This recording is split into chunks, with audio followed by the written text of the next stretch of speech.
தந்தை, மகன், தூய ஆவியாரின் பெயராலே ஆமீன். இறையேசுவில் அன்புக்குரிய இறை மக்களே, மீண்டும் ஒருமுறை உங்களை வார்த்தையோடு சந்திப்பதிலே மகிழ்கின்றேன். இன்றைய நாளிலே நாம் நம்முடைய தேவ தாயினுடைய மாசற்ற இதயத்திற்கு விழா எடுக்கின்ற உன்னதமான ஒரு நாள்.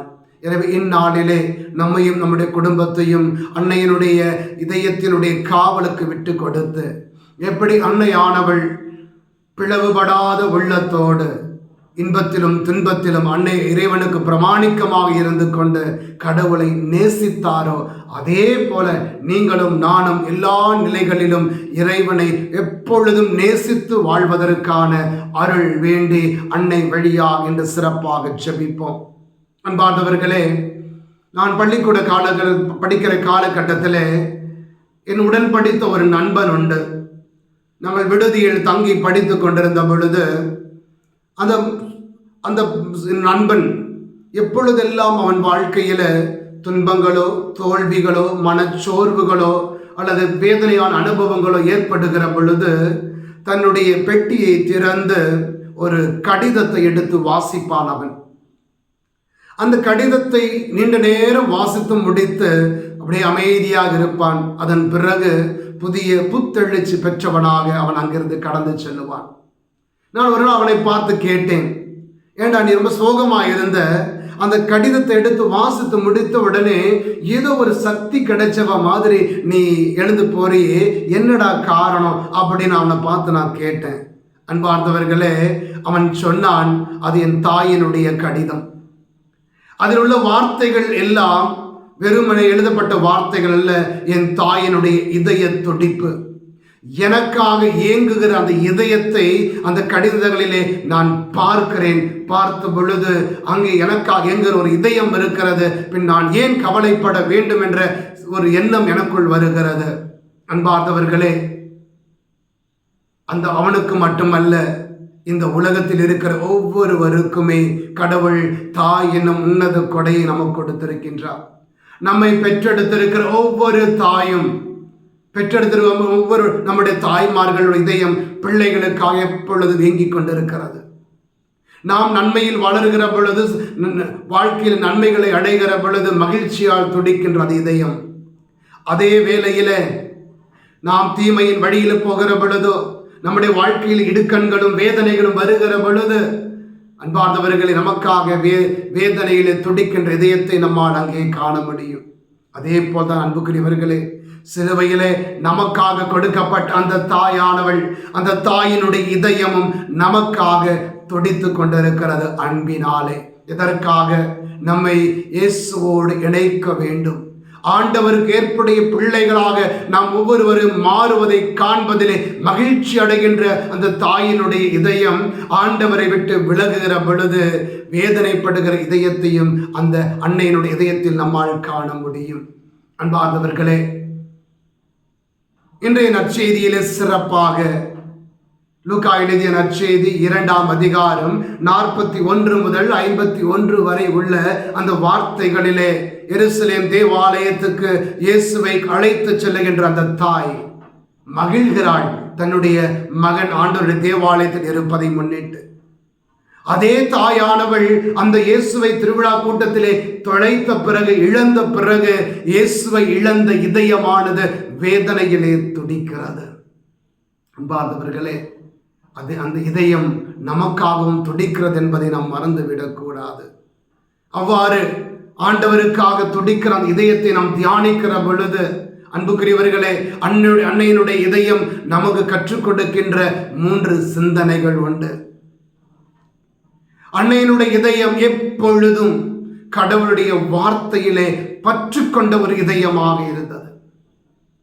கடவுளுடைய வார்த்தை முதலாக அன்னைக்கு கொடுக்கப்பட்ட பொழுது, அன்னையானவள் ஐயோ இது பாரமாக இருக்கிறது, ஏற்றுக்கொள்ள கடினமாக இருக்கிறது என்று சொல்லி அந்த வார்த்தையை அவள் உதாசீனப்படுத்தவில்லை.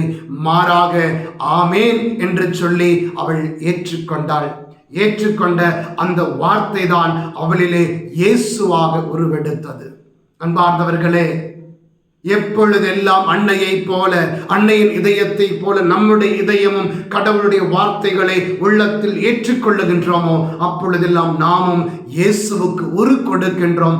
நம்மிலே, நம்முடைய குடும்பங்களிலே எப்பொழுதெல்லாம் கடவுளுடைய வார்த்தைக்கு எதிரான சிந்தனைகள் நம்முடைய குடும்பத்தில் உருவாகின்றதோ, இறை வார்த்தைகளை நாம் புறக்கணிக்கின்றோமோ, இறை வார்த்தைகளை ஏற்றுக்கொள்ள தவிர்க்கிறோமோ, அப்பொழுதெல்லாம் அன்பார்ந்தவர்களே, நம்முடைய குடும்பத்திலே, நம்முடைய வாழ்க்கையில இயேசு கடந்து வருவதிலும் இயேசு நம்மில் செயல்படுவதையும் நாம் தவிர்க்கின்றோம், ஆண்டவரை புறக்கணிக்கின்றோம். அன்பார்ந்த இறை மக்களே, எனவே அன்னையின் இதயத்தை போல கடவுளுடைய வார்த்தைக்கு ஆமேன் சொல்லக்கூடிய அந்த தாகமுள்ள இதயத்திற்காக இந்நாளிலே அன்னையினுடைய பரிந்துரை நாடி நாம் செபிப்போம். இரண்டாவது சிந்தனையாக அன்னையினுடைய இதயம் நமக்கு கற்றுக் கொடுப்பது, அன்னையின் இதயம் எப்பொழுதும் இறை பிரசன்னம் நாடுகிற ஒரு இதயமாக இருந்தது. எல்லா நிலைகளிலும் இறைவனுக்கு நன்றி சொல்லிக் கொண்டு, இன்பமாக இருக்கட்டும் துன்பமாக இருக்கட்டும், இறைவனுக்கு நன்றி சொல்லுகிற ஒரு இதயமாக தேவ தாயினுடைய இதயம் இருந்தது. எனவேதான் எலிசபெத் அம்மாள் வீட்டுக்கு சென்று அங்கே எலிசபெத் அம்மாளை சந்தித்த பிறகு இதோ உன்னதரான கடவுளை புகழ்ந்து பாடுகின்ற அன்னை மரியாள். தனக்கு முன்னாடி இருக்கிற குறைகள் தெரியும், பலவீனங்கள் தெரியும். சிலுவையின் அடியில் நிற்கப் போகிற கடவுளுடைய திட்டம் உணர்த்தப்படுகிறது. சிமையோன் சொல்லுகிறார், உன்னுடைய உள்ளத்தில் ஒரு வாள் ஊடுருவும். சிலுவையின் அடியில் நின்ற பொழுது அந்த வாள் ஊடுருவினது. ஆனாலும் ஆண்டவரை உதாசீனப்படுத்தல. ஆண்டவரே, ஏன் இப்படி செய்து விட்டாய் என்று சொல்லல. அந்த துன்பத்திலும் இறைவனுக்கு நன்றி சொல்லி இறைவனை புகழ்கின்ற ஒரு இதயமாக அன்னையின் இதயம் இருக்கிறது. அன்பார்ந்தவர்களே, பவுல் சொல்லுகின்றாரே, பிலிப்பியருக்கு எழுதப்பட்ட திருமுகத்திலே 4ஆம் அதிகாரம் 6-7 வசனங்களிலே பவுல் சொல்லுகின்றார், எதை பற்றியும் கவலைப்பட வேண்டாம், ஆனால் நன்றியோடு கூடிய இறை வேண்டல் மன்றாட்டு ஆகிய அனைத்தின் வழியாகவும் கடவுளிடம் உங்கள் விண்ணப்பங்களை தெரிவியுங்கள். அப்பொழுது மனித அறிவெல்லாம் கடந்த இறை அமைதி கிறிஸ்து இயேசுவோடு இணைந்துள்ள உங்கள் உள்ளத்தையும் மனதையும் பாதுகாக்கும். இதுதான் அன்னை மரியாளுக்கும் நடந்தது.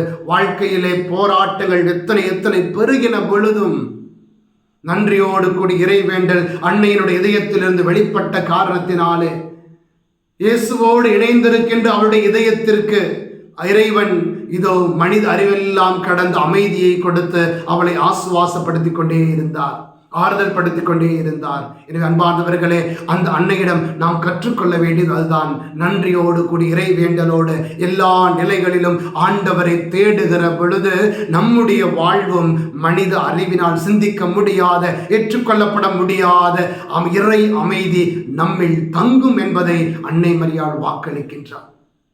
அன்னையினுடைய மாசற்ற இதயம் நமக்கு சொல்லிக் கொடுக்கின்ற மூன்றாவது சிந்தனை, அன்பார்ந்தவர்களே, அன்னையினுடைய இதயம் எப்பொழுதும் இறை கரம் பற்றி நடந்த ஒரு இதயம். இறை கரம் பற்றி கொண்டு இறைவனுடைய ஆலோசனைகளை பெற்றுக்கொண்டு என்னுடைய விருப்பம் என் வழி என்று அல்ல, மாறாக ஆண்டவரே என் வாழ்விலே உன் திட்டம் நிறைவேறட்டும், என்னை நீ பயன்படுத்திக்கொள் என்று சொல்லி தன்னை முழுவதுமாக இறைவனுக்கு அர்ப்பணித்த ஒரு இதயமாகத்தான் அன்னையினுடைய இதயம் இங்கே இருக்கிறது. இந்நாளிலே நாம் அன்னையினுடைய இதயத்தை தியானிக்கிற பொழுது அந்த அன்னை கொண்டிருந்த அந்த அர்ப்பண உணர்வு, இறை கரம் பற்றி நடக்கின்ற அந்த நம்பிக்கைக்குரிய நிலை, என்னுடைய கடவுள் நம்பிக்கைக்குரியவர் என்ற அந்த ஆழமான விசுவாச உணர்வு நம்மில் வெளிப்படுகிறதா? சிந்தித்து பார்ப்போம். அன்னை வழியாக நாம் ஜெபிப்போம். அன்பார்ந்தவர்களே, அன்னை மரியாளை போல எல்லா நிலைகளிலும் இன்பத்திலும் துன்பத்திலும் கடவுளுக்கு பிரமாணிக்கமாக இருந்து கொண்டு ஆண்டவருடைய கரம் பற்றி நம்பிக்கையோடு நடக்கக்கூடிய அருளை எங்களுக்கு நீ பெற்றுத்தாரும் தாயே என்று அன்னையினுடைய மாசற்ற இதயத்தில் நம்மை அர்ப்பணித்து நாம் ஜெபிப்போம். அன்பு தந்தையே இறைவா, நாங்கள் உம்மை இன்னும் அதிகம் அன்பு செய்வதற்கு எங்களை வழி நடத்த ஒரு இதயத்தை இந்த உலகத்திலே தந்திருக்கின்றீர். அன்னை வழியாக அன்னையினுடைய மாசற்ற இதயத்தை நோக்கி நாங்கள் மன்றாடுகிற வேளையில அந்த இதயத்தை தியானிக்கிற பொழுது அந்த இதயம் வெளிப்படுத்தின மகிழ்ச்சி, அந்த அன்னையினுடைய இதயத்தோடு நாங்களும் ஒன்றிணைந்து உம்மை இன்னும் அதிகமாக அன்பு செய்யவும் உம் வழியில் நடக்கவும் உமக்கு பிரமாணிக்கமாக வாழவும் எங்களுக்கான அருளை அன்னை வழியாக தந்தருளும். ஓ பரிசுத்த ஆவியே, தேவ தாயுடைய இதயத்தை இறை அன்பாலும் இறை அமைதியாலும் நிரப்பியது போல எங்களையும் இறை அமைதியால் நிரப்பி நாங்களும் ஆண்டவருக்கு பிரமாணிக்கும் இதயம் கொண்ட மக்களாக வாழ எங்களுக்காக நீர் மன்றாடும். இரக்கத்தின் அரசியே, எங்கள் தேவத்தாயே, மரியாயின் மாசற்ற திரு இருதயமே, எங்களுக்காக வேண்டிக் கொள்ளும். ஆமேன்.